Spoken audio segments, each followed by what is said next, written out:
So, what is this operation? It's called the cross product of two vectors. What is this little mystery? So, I'll get to an example, a numerical example, a calculation soon enough. But I want to tell you what it does and do a little bit of visual at the same time. If I were to sketch a vector, we'll just call this vector u here, and I ask you to sketch a vector that is orthogonal to it. I want to draw you back a couple of segments ago. The concept of orthogonal, my sort of handmade definition is if the vectors were touching, then you would see them as two perpendicular line segments or rays. They may not touch. So for example, this pen is orthogonal to that vector. If they were touching, they would make a right angle, 90 degrees. We would call them perpendicular. So can you see how many orthogonal vectors you could draw to vector u if they were both vectors were touching or starting from this point? So how many vectors could you draw from this point that would be orthogonal to vector u? Now that was a trick question, a trick comment. If you're going to physically draw on this paper, there's two. There's a vector going this direction, there's a vector going that direction. I guess if you were to change the magnitude, there could be many more vectors. But let's look in 3 dimensions. What about that vector? That makes a right angle with my vector u, if you could tilt it from the side. Coming straight up to the camera, that's definitely perpendicular if they're touching. We'd say it's orthogonal. If I could go down through the table, that would be perpendicular if they were touching, or two vectors that are orthogonal. And if I were to rotate this around in a circle right here, I would see infinitely many.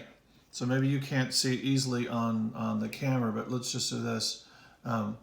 Maybe they don't look right angle here, but if I rotate it down, can you see the 90 degrees? The red pen is coming off at a sort of a skew angle.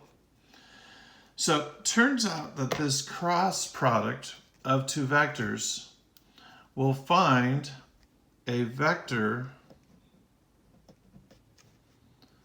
we'll call it equal sign here, that is orthogonal or perpendicular if they're touching to both of the given vectors.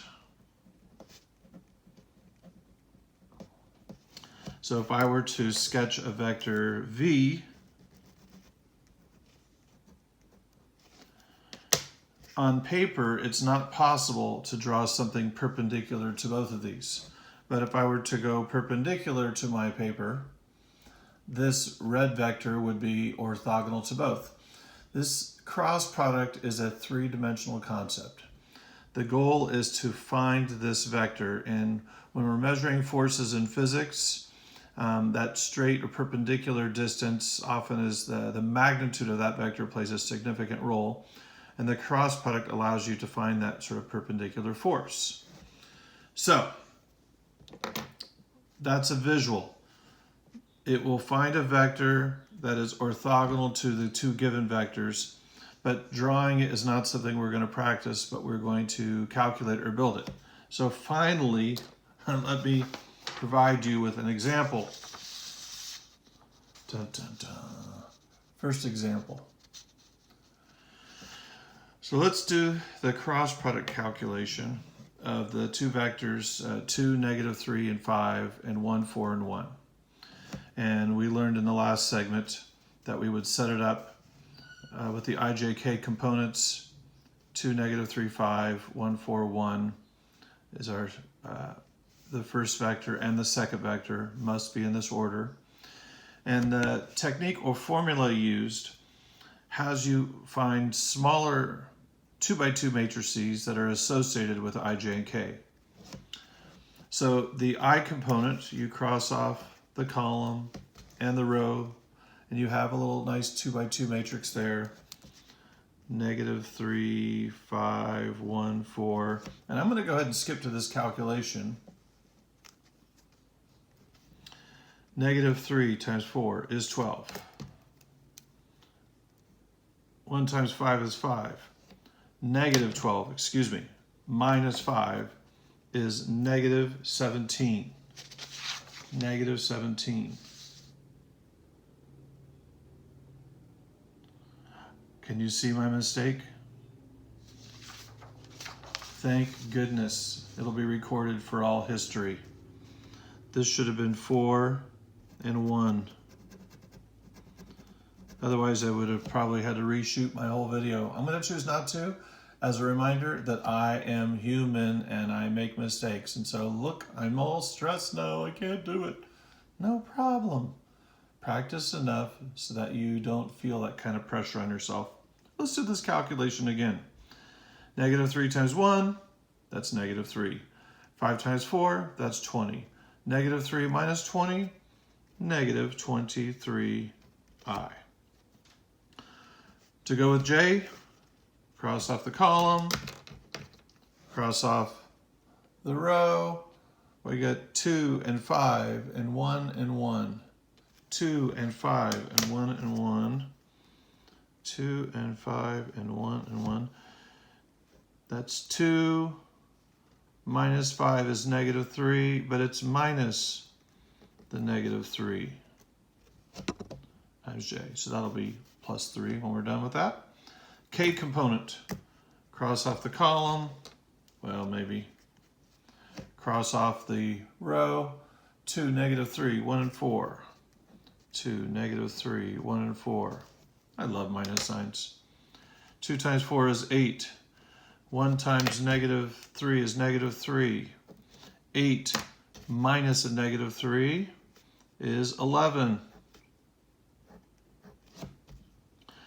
Again, use the hat symbol if you feel you must. I'm actually rather a fan of the component form. Is a few less math symbols and notations when you write it this way. The student of me doesn't care. The teacher in me says if the vectors are new to you, component notation's a good way to go. Now, let me go back to the little visual I gave you a moment ago. If these two vectors look something like this, this vector I just found, this here, supposedly is orthogonal to both of these, sticking straight out of the paper, perpendicular to both. Could we check this? Is the vector -23, 3, and 11 orthogonal to both of these starting vectors? So let's choose one of these two vectors, shall we? I chose this one also. If you happen to have chosen the second one, it will work there as well. Remember, orthogonal means perpendicular if they're touching. So we're going to use our cosine of theta formula, which is the dot product of the two vectors divided by their magnitudes. But if we want to check to see if there's a right angle, the cosine of 90 degrees is 0. And the only thing we need to do to check that is to do the dot product part of that calculation. What is, here I'm going to give a name to my answer here. We're going to call this vector the smiley face vector. So I'm sure some ancient culture used that as one of their important math symbols. So what if I were to take the 2, -3, and 5, dot product -23, 3, and 11. Let's see what comes out of that. Let's see if it matches this calculation. 2 multiplied by -23 is -46. -3 times +3 is -9. 5 times 11 is 55, and whoa! You guys got there yet? That's going to be 0. Now there's a little bit more to the visual aspect of what the cross product makes, and the physics person is very interested in this concept, especially when you're talking about magnetic and electrical forces and a few other circumstances. We're interested in this calculation. So the calculation of the cross product gave us this vector here, which I could leave in IJK form. And this is just a little verification that the magic of cross product actually made dot product equals 0, so they truly are orthogonal.